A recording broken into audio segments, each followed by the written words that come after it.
পরম প্রেমময় পরম দয়াল শ্রী শ্রী ঠাকুরের রাঙারাতুল চরণে এতক্ষণ যারা নামামৃত সুধা পান করলেন, তাদের মানব জীবন শ্রেষ্ঠ জীবনের একমাত্র উদ্দেশ্য ঈশ্বর প্রাপ্তি, তা যেন এই জীবনেই সফল হয়।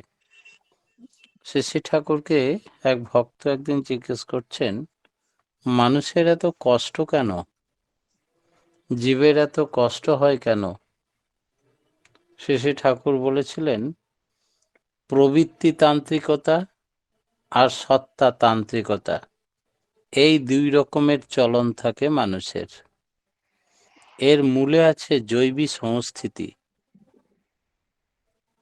আমি করছি, আমি কর্তা, এই ভাব যতক্ষণ থাকে তখন সে প্রাণদীপনী সত্তাকে খুঁজে পায় না। সত্তা প্রবৃত্তি নিয়ে সংস্থিত। যখন আমার প্রবৃত্তিমুখী হয়ে থাকি, প্রবৃত্তিমুখীনতা আমাদের ধারণা হয়, তখন আমরা কষ্ট পাই। আমি আমার যা কিছু সৃষ্টি করেছি তাহলে আমি ভুগতাম না। যদি বিশ্ব চরাচরে আমার প্রভুর দর্শন হয়, যাহা যাহা নেত্র পড়ে তাহা তাহা কৃষ্ণ ফুরে, এই দৃষ্টি হয়, তাহলে সত্তা সম্বর্ধনী চলন হয়, তবে আমাদের আর কোনো দুঃখ কষ্ট থাকে না। সব তাঁর ইচ্ছা মেনে নিতে পারি। দুঃখ হলেও তাঁর ইচ্ছা, আনন্দ হলেও তাঁর ইচ্ছা, সুখ দুঃখে আর আমি ভেঙে পড়ি না, সবটাকে সমান মনে হয়। তাই বলা হয় জগন্নাথের কোনো হাত নেই। যিনি সকলের সৃষ্টি করেছেন, তিনি সব ছেড়ে দিয়েছেন। আমি ভালো চাইলে, ভালো করলে ভালো ফল পাবো, খারাপ করলে খারাপ ফল পাবো। জীবের শেষ পরিণতি কি? শেষ পরিণতি হচ্ছেন তিনি। তাহলে আমাদের করণীয় কি? আমরা ঠেকবো, শিখবো, উঠবো, পড়বো, আবার চলবো। এই করতে করতেই আমাদের শিক্ষা নিরেট হবে। তাই মানুষ যখন সত্তাকে ভুলে যায়, বিবেকের তোয়াক্কা করে না, প্রবৃত্তিকে প্রমিনেন্ট করে ভাবে, তার আহার নিদ্রাকেই প্রমিনেন্ট মনে করে, ঈশ্বরের জন্য কোনো স্যাক্রিফাইস, আদর্শের জন্য কোনো ত্যাগ করে না, তখন কর্মফলে ভুগতে থাকে। যদি মনে করি আমরা যে আমরা ভুগব না, তখন আমরা তন্মুখী হয়ে চলব। আর এই চলতে চলতেই মানুষের সব দূর হয়ে যায়। কিরকম জানেন? আমার আত্মীয়ের এক কথা বলি। তিনি ঠাকুরের দীক্ষিত, সস্তায়নী তখনও নেননি। দীক্ষা নিয়ে ইষ্টভীতিটাও ঠিক করে করেন না, কখনো করেন কখনো ছাড়েন, খেয়াল খুশি। নিয়মিত পাঠানো না, নাম ধ্যানের ধার ধারেন না। বেশ তো সুখে আছি, শান্তিতে আছি, আবার মাঝখানে ঠাকুর কেন? এইরকম একটা ভাব। ঈশ্বর যে মানুষের জীবনের জীবন্ত বেদী, সেটা ভুলে যায়। তাই আক্রান্ত হলো ব্লাড ক্যান্সারে। তার ভাই তাকে চিকিৎসার জন্য মেডিকেল বোর্ড বসালো। ভুল ভ্রান্তি হচ্ছে না তো নির্ণয়ে? তাই 7 জন ডাক্তার ব্লাড কালচার করে, মেডিকেল বোর্ড করে সিদ্ধান্ত নিল এবং লিখিতভাবে জানালো যে ব্লাড ক্যান্সার নিশ্চিত। আমার কাছে এলো, কাঁদতে শুরু করলো। আমি বললাম, সৎকর্মী কখনো অকল্যাণ হয় না। আপনি কর্মী মানুষ, কেন ভেঙে পড়বেন? আমাদের তো ঠাকুর আছেন। তাহলে আজকে মাসখানেক ধরে তার 2 টেম্পারেচার জ্বর, কমছে না। আমার সন্দেহ হয়েছিল, তাই সিউড়িতে নিয়ে এসে ব্লাড টেস্ট করে মেডিকেল বোর্ড বসিয়ে সিদ্ধান্তে এসছে। এখন যদি ঠাকুর পুকুর নিয়ে যাই, সেখানে যারা যায় তারা তো জ্যান্ত ফিরে কম, কাতরে কাতরে ধীরে ধীরে ক্ষীণ হয়ে মারা যায়। তাই আমার ঠাকুরের কাজ ছেড়ে দিয়ে হয়তো গ্রামে গিয়ে বসতে হবে, চাষবাস করতে হবে, সবাইকে ভরণ পোষণের কথা ভাবতে হবে। আমি বললাম, আমাদের তো ঠাকুর আছেন, আমরা কেউ অনাথ নই, আমাদের নাথ আছেন। চলুন দেওঘর যাই, আচার্যদেব শ্রী শ্রী বরদা আছেন, তার কাছে গিয়ে সব নিবেদন করি। বলে, ব্লাড ক্যান্সার কি আর বরদার আশীর্বাদে ঠিক হবে? চলুন না, সব সমস্যার সমাধান জানিশিষ্ট প্রতিষ্ঠান, কথাটা তাহলে ঠাকুর বলতেন না? এমন কোনো সমস্যা পৃথিবীতে নেই যার সমাধান সেখানে গেলে হবে না। তাই তো জ্বরটাই তো ছাড়লো না, কি করে তাকে নিয়ে যাব দাদাকে? কারণ জ্বর এক্ষুনি ছাড়িয়ে দিচ্ছি, চলুন। বলে আমি চলে এলাম কোর্ট থেকে। আর যখনই এলাম তখন দেখি দেওঘর থেকে আমার ঋত্বিক দাদা জিতেন্দ্রনাথ দেববর্মন, সেও সিউড়ি বাস স্ট্যান্ডে নেমেছে বাসে, নিয়ে একটা রিক্সায় চেপে এসে বলছে, কই রে বাবা, চল কোড্ডে আশ্রম যাই। আমি বললাম, কোড্ডে আশ্রমে যেতে হবে না, এই বিপদ হয়েছে, আপনিও বরং রিক্সাটাকে ছেড়ে দিন, চলুন আমরা এই রুগীর জ্বর ছাড়িয়ে দিই। 2 টেম্পারেচার নাকি 1 মাস থেকে ছাড়ছে না। আমার ঋত্বিক দাদা খুশি হয়ে, উনি সদা হাস্যময় ছিলেন, মৃদু হাসে রিক্সাকে ছেড়ে দিলেন। আমরা 3 জন ঋত্বিক সেই মুমূর্ষ রুগীকে ধরে নাম করতে লাগলাম। বিকেল 4টে থেকে 6টা, 2 ঘন্টা নাম করার পরেই ঘাম দিয়ে জ্বর ছাড়ল। রুগী উঠে বসল, কতদিন পর ঘাম দিয়ে জ্বর ছাড়ল। একটা গামছা দিলাম, গোটা শরীর মুছে ফেলুন, গামছা গেঞ্জি ভিজে গেছে, এগুলো চেঞ্জ করে দিন, ড্রেস চেঞ্জ করে দিন। ভোরবেলায় একটা ট্যাক্সি করে আমরা দেওঘর যাব। আচার্যদেব শ্রী শ্রী বরদার ঘরে ধরাধরি করে ঢোকাচ্ছি, গিয়ে বললাম, আজ্ঞে, ইনি হচ্ছেন অনিলদার দাদা, ওনার ব্লাড ক্যান্সার হয়েছে, মেডিকেল বোর্ড বসে তারা লিখে দিয়েছে। 2 মাস ধরে জ্বর ছাড়ছে না, শুধু ফলের রস খেয়ে আছে, খুব দুর্বল হয়ে পড়েছে। আচার্যদেব শ্রী শ্রী বরদা বললেন, বামুনের ছেলে, দীক্ষা নিয়েছে, কিছুই করে না, নিরামিষ খায় না, ইষ্টবিধি ঠিক মতো করে না, কিচ্ছু হয়নি। ওকে বল আনন্দবাজারে গিয়ে ডাল ভাত খাবে, 3 দিন ডাল ভাত খেলেই নিজে নিজে হাঁটতে পারবে, সুস্থ সবল হয়ে যখন প্রার্থনায় আসতে পারবে, তখন আমার মেজো ছেলেকে হসপিটালে দেখাবি, আমি বলেছি বলবি ওকে দেখাতে। কিচ্ছু হয়নি, নাম ধ্যান করগা। নাম করবে না, ধ্যান করবে না, দীক্ষা নিয়ে বসে থাকবে, তাহলে ওর ব্লাড ক্যান্সার হবে না তো কি হবে? বলে খুব বকাবকি করলেন ধমকের সুরে। আমরা তাকে ধরে ধরে নিয়ে গেলাম আনন্দবাজারে। আনন্দবাজারে ডাল ভাত খাওয়ানো হলো, আর মনমোহিনী ধামের গেস্ট হাউসে তাকে শুইয়ে দেওয়া হলো। আস্তে আস্তে একটু একটু করে সবল হচ্ছে। 3 দিন পর সে নিজেই দেখি এক পা করে প্রার্থনাতে আসছে। প্রার্থনাতে এলে তবে মেজদার কাছে নিয়ে যেতে বলেছিলেন। 3 দিন পর মেজদার কাছে নিয়ে গিয়ে বললাম যে, আজ্ঞে, ইনি হচ্ছেন অনিলদার দাদা, ব্লাড ক্যান্সার হয়েছে, ডিটেক্ট করেছে 7 জন ডাক্তার মেডিকেল বোর্ড বসিয়ে। তো বাবা কি বললেন? বাবা বললেন, কিছুই হয়নি, বামুনের ছেলে নাম ধান করে না, নিরামিষ খায় না, সেই জন্য এসব হয়েছে, আনন্দবাজারে গিয়ে ডাল ভাত খেতে বলগা। তাহলে বাবা যখন বলে দিয়েছেন আর কোনো চিন্তা নাই, তাহলে কিছুই চিন্তা নেই। তবে আমি কিছু কথা বলবো, বসুন। 1 ঘন্টা প্রায় যাজন করলেন। বললেন আমাদের জীবনের উদ্দেশ্য কি? এই শ্রেষ্ঠ জনম, মানব জনম, বিপ্রকুলে আপনি জন্মেছেন কেন? কি করতে? আমাদের তো একটা কাজের জন্য পাঠিয়েছেন ভগবান এই পৃথিবীতে। কি কাজ আপনার? খুব যাজন করলেন। আপনি বহু জন্মের সুকৃতির কারণে শ্রেষ্ঠ বীজ মন্ত্রের দীক্ষা পেয়েছেন।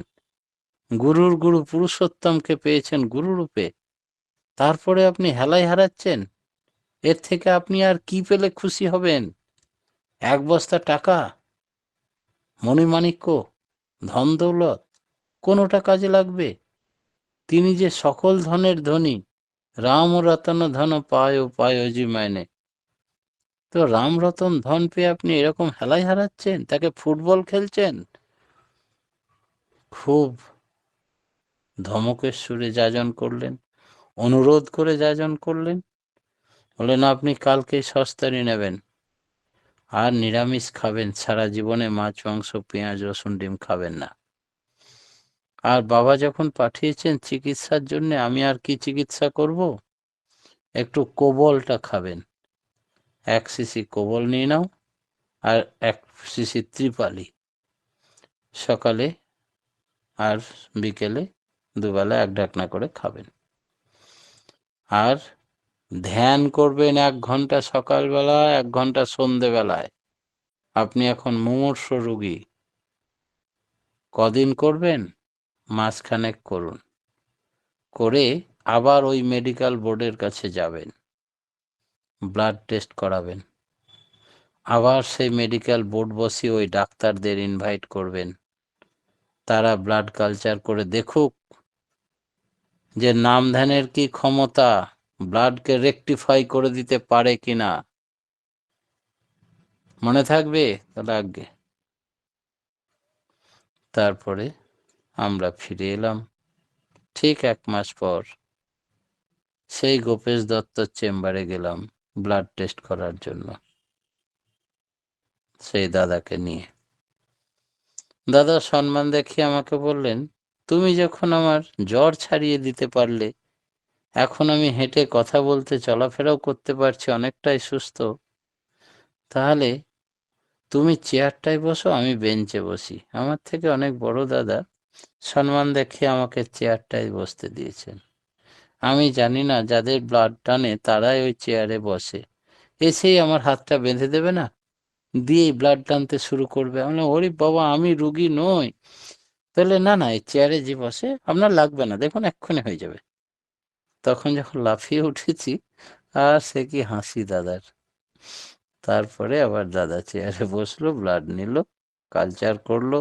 সেই ডাক্তারদের ইনভাইট হলো, সবাই দেখলেন, রিপোর্ট নিয়ে বললেন না, এরকম বিরল ঘটনা কখনো, ব্লাড ক্যান্সার কখনো এরকম করে ভালো হয়ে যায় নাম ধ্যান করলে?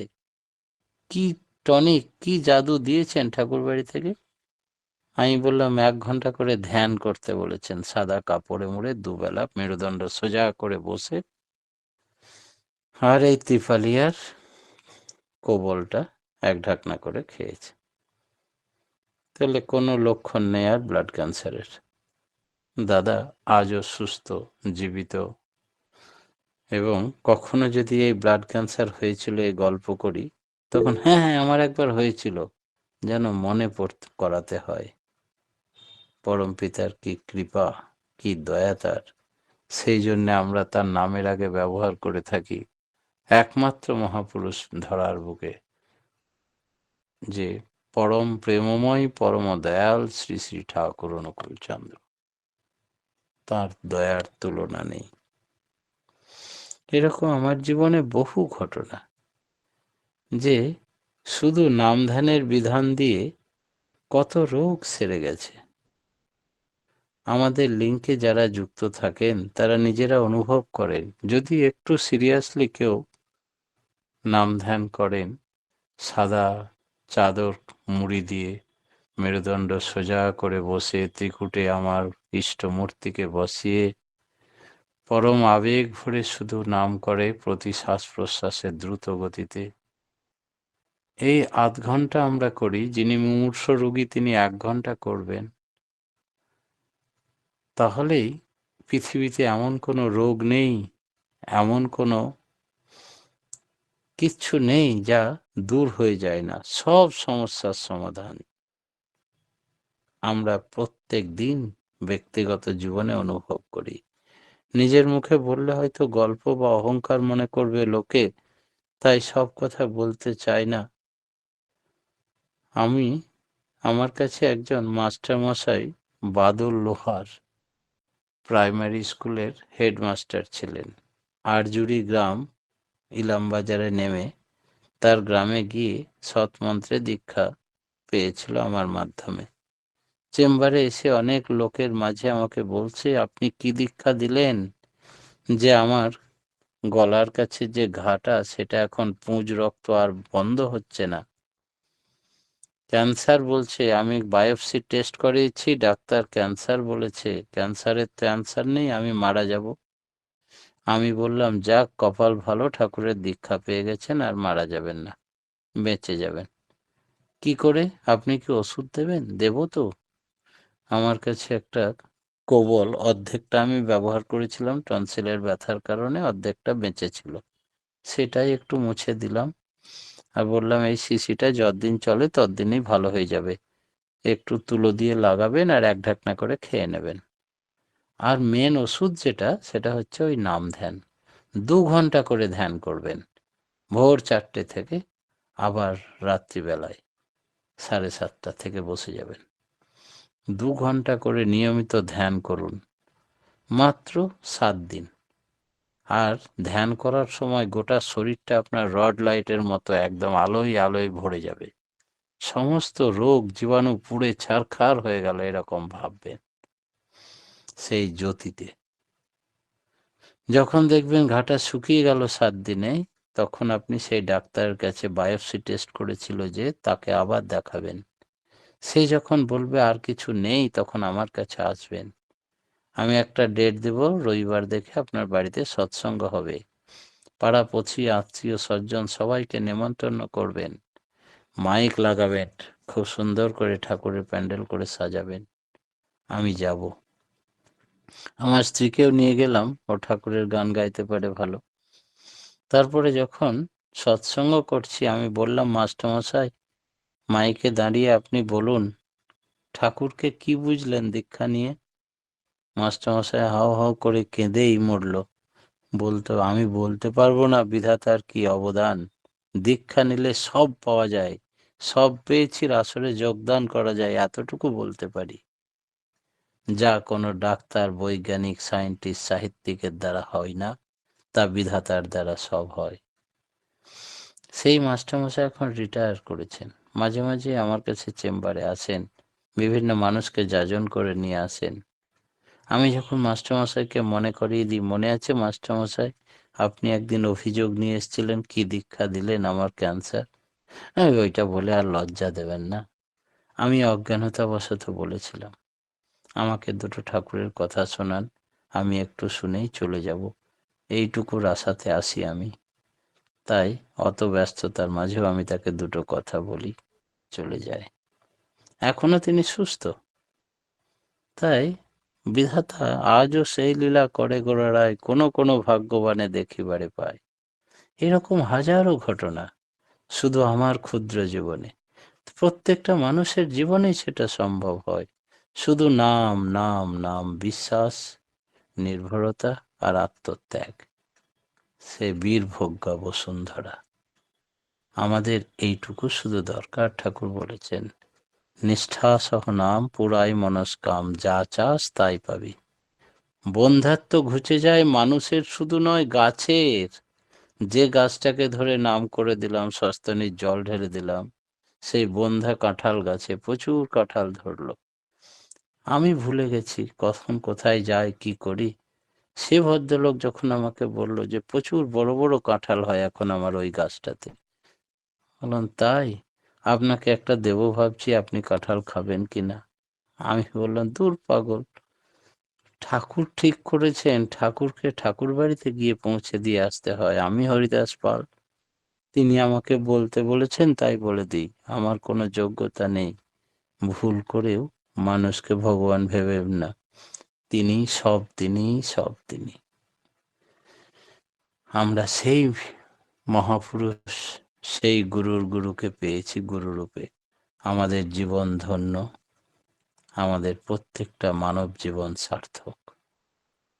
পরম প্রেমময়ের রাঙারাতুল চরণে আজকে কারোর অনুরোধে এই আলোচনাটা করতে বলেছিলেন, তাই করলাম। জয় গুরু। আরেকটা দয়া বলুন না দাদা, আরেকটা দয়ার কথা। কালকে বলবে। জয় গুরু দেবীদা। জয় গুরু দাদা, মিউট করবেন দাদা। শ্রদ্ধেয় সঞ্জয় দা মিউট। জয় গুরু, জয় গুরু। জয় গুরু, সবাইকে জয় গুরু। আপনারা মিউট করুন সবাই। জয় গুরু। আমরা খুব সুন্দরভাবে আলোচনা শুনলাম যে প্রবৃত্তির চলনে চলার জন্যই আমরা কষ্ট পাই। তার ইচ্ছায় চললে আমাদের কষ্ট থাকে না। আমাদের নাম ধ্যান করলে সব কষ্ট দূর হয়, অসুস্থ রোগীও ভালো হয়ে যায়। তার নিজের আত্মীয়ের ঘটনা শুনিয়ে আমাদের সমৃদ্ধ করলেন। বন্ধ্যাত্মও কেটে যায়, শুধু মানুষের নয়, গাছেরও নামের গুণে। খুব সুন্দর আলোচনা দাদা, আমরা সমৃদ্ধ হলাম। পরম পিতা রাঙার আতুল চরণে আপনার সার্বিক মঙ্গল প্রার্থনা করি। আপনি সপরিবার সপরিবেশ নিরোগ দীর্ঘায়ু জীবন যাপন করুন এবং পরম পিতাকে নিয়ে আনন্দে ভরপুর হয়ে থাকুন, এই কাতর প্রার্থনা করি দয়ালে রাঙার আতুল চরণে। জয় গুরু দাদা। আপনার আওয়াজ কম হয়ে গেছে। আওয়াজ কম হয়েছে? শোনা যাচ্ছে না? শোনা যাচ্ছে। সাদা আচ্ছা, চাদর না থাকলে কি করব দিদি? জয়গুরু। আচ্ছা, আমাদের আলোচনাগুলো শেষ হয়ে যাক, আমরা জয়গুরু বিনয়ের পরে তারপরে নিশ্চয়ই দাদা যদি মনে করেন উত্তর দেবেন, না হলে পরে দাদাকে ফোন করে নেবেন। জয়গুরু।